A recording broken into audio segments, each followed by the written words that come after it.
Oh my goodness. What is up, everybody? It's Jack. Welcome back. And wow, apparently today at work I had a crappy day towards the end of the day. And then I come home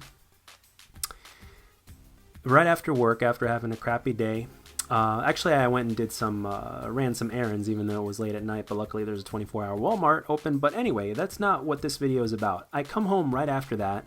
It's about, I don't know, 11 o'clock, give or take at night.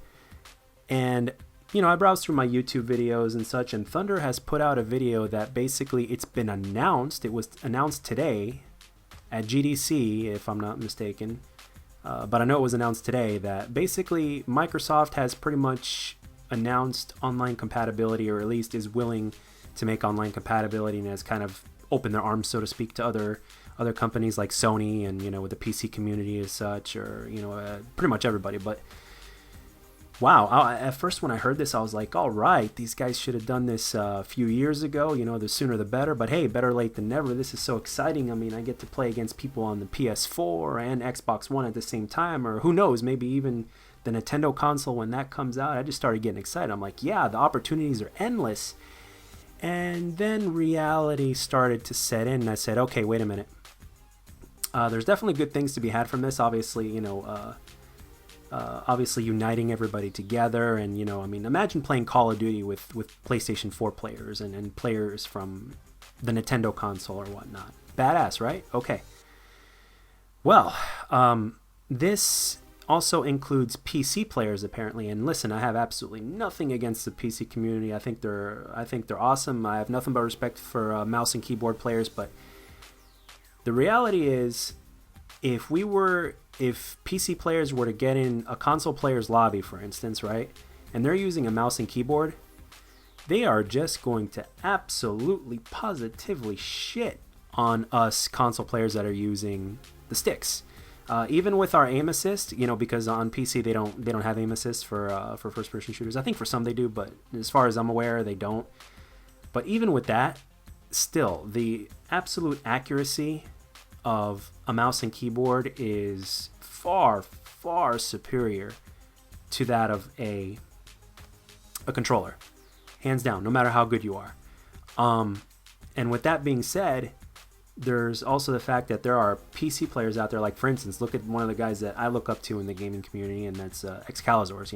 Excellent commentaries, excellent live commentaries, excellent streaming, and oh my goodness, excellent PC skills. Right now, this guy plays on the PC now as far as Call of Duty is concerned, for the most part. I think he plays PC on everything now, but I'm not entirely sure. But last I checked, it's pretty much accurate. But I know for sure that on Call of Duty he plays PC, and a lot of the games that I've watched him recently, and he's a master with the mouse and keyboard.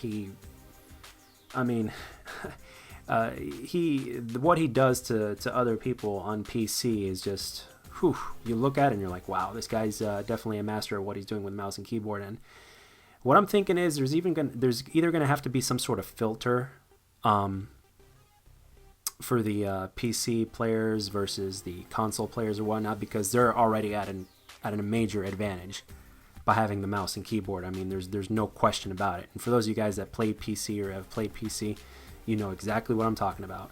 And obviously there's people that use something, I forgot what it's called at the moment, but they use that in order to basically play on a mouse and keyboard on console, and they just shit on people. KD's raise up. I think even Thunder mentioned that briefly on his video of how he knows a few people that have done that, without, of course, saying any names, respectively, of course. But that's just the fact. And if you guys really want to challenge yourself, go hook up your controller on your PC rig and go in a match on PC and see what happens. And play with your controller instead of your mouse and keyboard. See what happens. But with that being said, the idea is great. I mean, I know that on PC, as far as I know, there's a lot less lag compensation, especially for like games like Call of Duty on PC than there is on console. Maybe none at all. So I think if they transport that to the console world as well, because they're all going to be compatible, I think that would be great. That would definitely be a plus. But there's either going to have to be some sort of filter, or there's going to have to be or we're just going to all have to switch to mouse and keyboard when it comes to online multiplayer shooters, because the PC players are obviously going to have a major advantage. if they don't use a filter of some kind or whatever in the world they have planned to do to balance things out. Who knows? In time, we'll find out. We'll probably find out a little bit more details on that as time goes on, obviously, and hopefully even more at E3.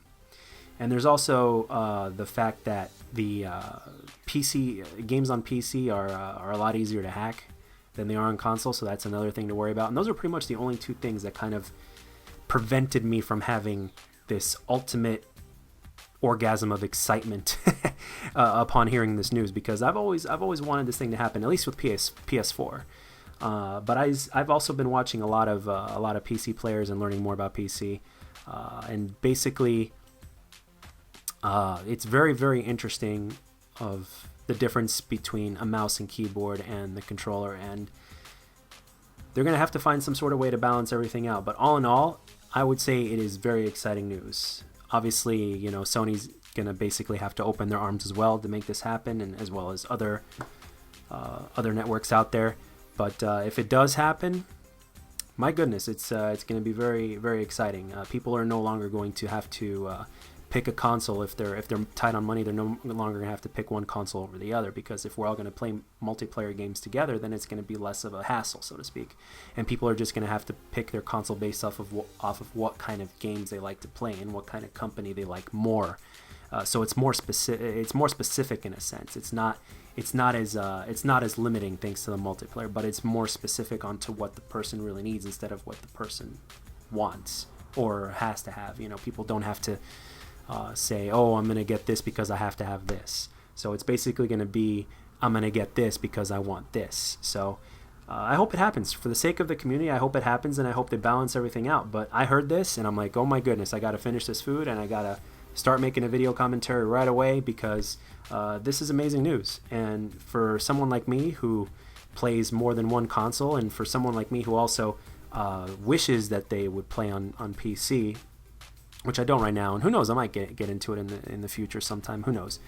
But I think it's very interesting. And like I said, worst case scenario, if there is no balancing, and if all this happens and Xbox, PlayStation 4, and PC players are all going to be together, and that's that, well, it looks like we are going to have to start getting used to a mouse and keyboard for those of us that haven't already. So, but yeah, that is pretty much what I wanted to say in this commentary, guys. What do you guys think of the news? Let me know in the comments section down below. I really like to know everybody's opinion. This news just got released literally today, as far as I know, and it's exciting. It's more exciting than it is cringeworthy, as long as everything is balanced, so to speak. So that's pretty much it, guys. I hope you guys enjoyed the video. I hope you enjoyed the commentary. I hope you enjoyed the gameplay. And please let me know down in the comments down below. And if you want, you can follow me on Twitter, or you can talk to me on Twitter for whatever reason, if you need to reach me or say something to me or whatever it is you want to do. So I'll leave that in the description down below. Thank you guys for watching, and I'll catch you guys on the next one.